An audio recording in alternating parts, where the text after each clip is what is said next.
ሌባ ብሎ መሰደብ ከባድ ነው። በህይወቷ ለእህቷ ስትል አንድ ጊዜ ከሰው ሰርቃ እስር ቤት ተወርውራ ከእስር ቤት ማቃ በመከራ ከጓደኞቿ ጋር ብትገናኝ እንዲህ ስም ከወጣ የከተል ጎረቤት አይደለም የሚባለው። አሹ ስራ እፈልጋለሁኝ ከዚህ በኋላ በእግሬ ቁሚ በቃ የራሴን ህይወት መመስረት እፈልጋለሁ እያለች ኪንጎ ስራ እንዲፈልግላት ስትነግረው እሱም እንዴት እዛ ስራ ልፈልግልሽ ብሎ ወስዶ የሆነ ነገር ሰርቃ ደግሞ ወንድሜን ታስበለው እንዴ ብሎ ዳይመንድ ሲናገራት እሷም ተናዳ በድንጋይ ቅንጭላቱን ብላ ፈርክሰዋለች። ሐኪም ቤት ሄዶ ዶክተሩ እንደሚሆን በቃ እንደ ህክምናው ሰፍቶ በአሻሻ ስሮ እንዴት ነው አሁን እየተሰማ ነው ብሎ ጠየቀው። እሱ ኖርማል ነበር የመሰለው ለካ በጣም ተፈንክቷል። መሰፋት ድረስ የደረሰው በጣም ተጎድቻለሁ በለኛ። ቆይ ምን አይነት ሰው ናት? ምን አድርጋሃን ነው?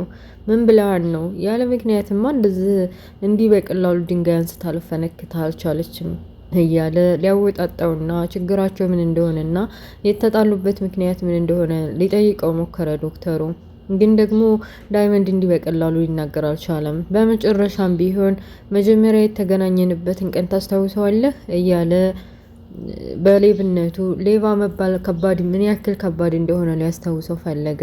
እሱማ ሞባይል ሰርቄ ከመኪና አውጥቼ ምናምን ሌል አየህ አይደል አንተም እንደዚህ በቀላሉ ማስታወስ የማፈልገውን ነገር ያበሳጭሃል። እሷም ምናልባት በህይወቷ አንድ ጊዜ ሰርቃ እድሜ ልኳን ሌባ የምትባል ከሆነ ከባድ ነው የሚሆነው አለች። ለሊ ቤት ውስጥ ባለችው ላይ ትቀናለች። በህይወቱ ጓደኞች የሉም። ግን ይቺ እስር ቤት የወጣችው ልጅ ስለ እሷ ሲያወራ እንዴት ስለ ሴት ያወራል? ቅምጥልስ እሺ እህቱ ናት።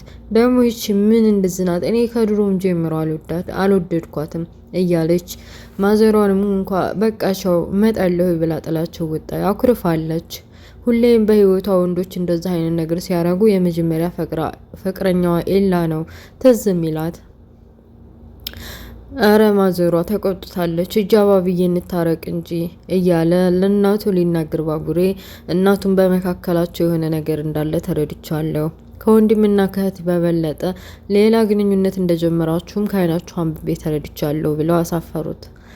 እሺ ችግር የለውም ለማንኛውም ሂጄ ላነጋግራት ብሎ እንደማንም አባብሎ በቃ ታርቋታል። በህይወቴ ካንቺ ውጭ ሌላ ሴት የለኝም ብሎ ታረቁም። ቤት ውስጥ በር ቆርቆሮ ሲገባ አገራ ማን ነው ብሎ ነበር አሹ። ማንም በቃ ያችን ሩታንና ፍቅርን ሲያገኛት ፍቅር መሸሚያው ነገር አይደለ በሰው ላይ ቁስል መነስነስ ትወዳለች። ሮማን እኮ የለችም ብላ አጨሰችው። እንግዲህ እትዬን ላይ ፎቅ ወጥቶ ለተፈጠረው ነገር ሁሉ ሲያስረዳው እትዬ ማዋቢ ከቤት ወጥታለች። እኔ ምን እንዳደረኳትና ምን እንደበደልኳት እንኳን ሳትነግረኝ ከቤት ወጥታለች ብለው ሁሉንም ነገር አስረዱት። የት ሄደች ሊባል ይችላል? እነ ቤሉ ጋር ወይስ እነ ማን ጋር ሊሆን ይችላል? እነ ለምለም ጋር፣ እነ ኤሌ ጋር? አይ እስኪ ወጥቼ ልፈልጋት። እንደዚህ ተመካክረን እኮ አይደለም እትዬ፣ እኛ እንደ ቤተሰብ ነው የምናያችሁ እንዳሰሪ እንደ ባዳ አይደለም እያሉ ይቅርታ ጠይቆ ሮማንን ፍለጋ ወደ ውጭ ወጣ። እንደተለመደው ቤዛ እንግዲህ እነ ቤዛ ያከራዩትን ቤቶች ብራቸውንም በልተው ከቤት ሙጡ ብለው አባረዋቸው። ሴቷ ልጅ ወደ ገጠሩ አጎቷ ዘንድ ተመልሳለች። በሰራችው ስራ አፍራ አጎቷን ይቅርታ እየጠየቀች አጎቷን በቃ ሰፈሩ በሚደረገው ነገር ንብረቱን በመቀማቱና ብቻ ቅንጣቱን በመቅረቱ እያዘነ ግን ደግሞ የእህቱ ልጅ መንጣቷን ደስ ብሎታል። እንኳንም መጣሽ ደግሞ ከሱም ብልሶ አንቺ ሊበድል ይሞክራል። ይንጣማ 70 ብር ነው ማሳርፈው እያለ የእህቱን ልጅ ተቀብሎ እንኳን ሰላም መጣች ብሎ ወደ ቤት ወስዷታል። ፍቅር ተብዬዋን ስለ ሮማን የማይሆን ነገር ስትናገር አፍሽን ያዢ ብሎ ሮማኑን ፍለጋ ወጥቷል። እና እንትና ጋር ሲሄድ በቃ ማንም የለም አለ ብሎ ነበር ከነሱ ጋር የገመተው። ግን ያ ዳኒና እህቱ ብቻ ናቸው ያሉት። ዝም በል ኮስተር በል ደግሞ ማንም ቢሆን ማንም ቢመጣ ከቤታችን አንወጣም። እነሱ እንደሆኑ ወጥተዋል። እያለች በሰው በደልና በሰው ለቅሶ የምትደሰተው ቤዛ ተብዬዋ የአሹን ንግግር ከምንም ሳትቆጥረው ወንድሟ ይሻላል መሰል ትንሽ አዝኖለት ስትመጣ እነግርሃለሁ ማለቴ ካየኋት እነግርሃለሁ ብሎ እኔም እናንተ ሰው ናችሁ ብዬ ለእናንተ ማውራቴ እዚህ ዋጋችሁ ስራችሁ ነገ ጧት ዋጋ ያስከፍላችኋል እያለ ተናዶ ጥሏችሁ ወጣ። ዞር ዞር እያለ ሰፈሩን እየሮጠን ቢሆን የት እንዳለች ለማወቅ እየሞከረ ቢፈልጋትም አላገኛትም። አደይ ገጠር መምጣቷን እናቷ ብቻ ናቸው የሚያውቁት። ድንገት መምጣቷ ከባድ ወይም እንግዳ ነገር ቢሆንባቸውም ግን ደግሞ ልጃቸው ከፊታቸው ስለቆመች እና ስለመጣች ደስ ብሏቸዋል። እንዴት እንደመጣች ሁሉም ነገር አስረዳችሁ። እጮኛ የተብየው በቃ ዴቭ እኮ እዚህ እነዛን ጫኝ የተብየው እዚህ አግተውታል፣ ደውለው እኮ ነይ ቶሎ ብለውኛል እያለኝ ስለ ሁሉም ነገር አስረዳችና እንደው ምን ይሻለኛል ይሄን አባትሽን በትልቅ ሰው የሚሆን በምንም አስመከርኳቸው። ሰው እንዴት በዚህ እድሜው ይሻሻላል ሲባል እየባሰበት ይካሄዳል። ጫልንና አለልኝ ስለ ዴቭ ሁኔታ በሬው አስመስለው በሬም ባስረዋል አይደል አጉረኸዋል አይደል እየተባባሉ በኮድ እያወሩ ነው። ጫኔ በቃ ስላለፈው ጉዱ ካለልኝ ጋር ስላሳለፈው ህይወት ስለማይረሳ በታቤት ውስጥ አስወጥተው የሚበላው የሚጠጣው ነገር ባይሰጡትም እንኳ የጓደኝነቱን አጠገቡ መጥቶ እየጠየቀው ነው።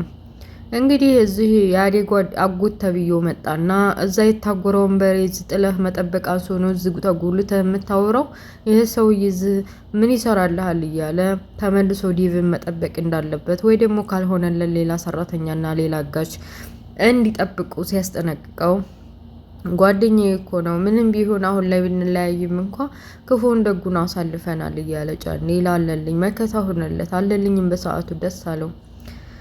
እና ቤዛ ተብዬዋ ግራ ገብቷታል። ማለት እንግዲህ እናቴ ናት ብላ እነ ፍቅር ቤት ነበር ሄደችው። እንደ እናቷ ነው የምታያት። ምንም ያው እንደ እናቷ ብታያትም እንኳ እሷን መበደል የእሷ የሆነውን እቃ መውሰድ አላቆመችም። ቤት ውስጥ በር ቆርቁሯ ማን ነው ብላ ስትከፍት ሩታ ፍቅር ተብዬ ቤዛ ተብዬዋ ናት። በር ገብታ በቃ መየለችም እያለች እየተደናበረች ከዚህ በፊት አደራጅታው የነበረውን ወርቅ የት እንደሚቀመጥ ሁሉንም ነገር እቤታቸው በምትኖርበት ሰዓት ስላወቀችው ተተት ብላ ገብታ ዶላቡን ከፍታ የጣት ቀለበት ብቻ ነው ያገኘችው። እንዴ ወይ ኩኖ ነው ያሁን ለወርቅ ይቺ ብቻ ነት ማለት ነው እዚያ ያለችው ቦታውን ቀይረውታል ማለት ነው እያለች ያችኑ ቀለበት አንስታ ወደ ሳሎን ስዲያ እማዬ እንዴት ነሽ አለች።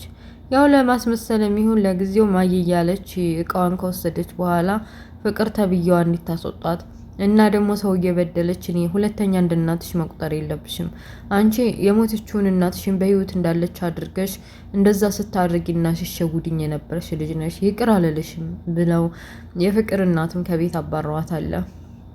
ወርቋንም ይዛ እንትናለች። ካሹ ጋር ከተመካከሩ በኋላ እንግዲህ የፍቅርና ተለያዩ ፎቅ ወጥተው ቀለበታቸውን ለማየትና ድንገት ጣታቸውን ሲያውቅ ቀለበታቸው የለም። በላይ ፎቅ ዶላብ ውስጥ ማረጋቸው ትዛላቸውና ዶላቡን ከፍተው ሲያዩት ማንም የለም። በድንጋጤ ፍቅርን ጠሯት። እዛ ያስቀመጥኩትን ቀለበት ማን ወሰደው? ማን ያነሳው? ብለው ጠየቋት። እኔ ምን አለሁ እማዬ ማለት የት አስቀምጠሽ ሆኖ እያለች በውስጧ ግን ያቺ ቤዛ ተብዬዋ ከሳሎኑ ለተወሰነ ደቂቃ ሆነ ቦታ እንዴት ተሰተረችና እንዴት ተደበቀኝ አስታውሳለች። ይሄን ነገር የምታደርገው ያቺ ቤዛ ተብዬዋ ናት። ቆይ እናቴን ወርቅ ውስጥ ነው ማለት ነው እያለች በውስጧ አሰበችና ለእናቷ እውነቱን ሳትናገር ፍጥጣሉ።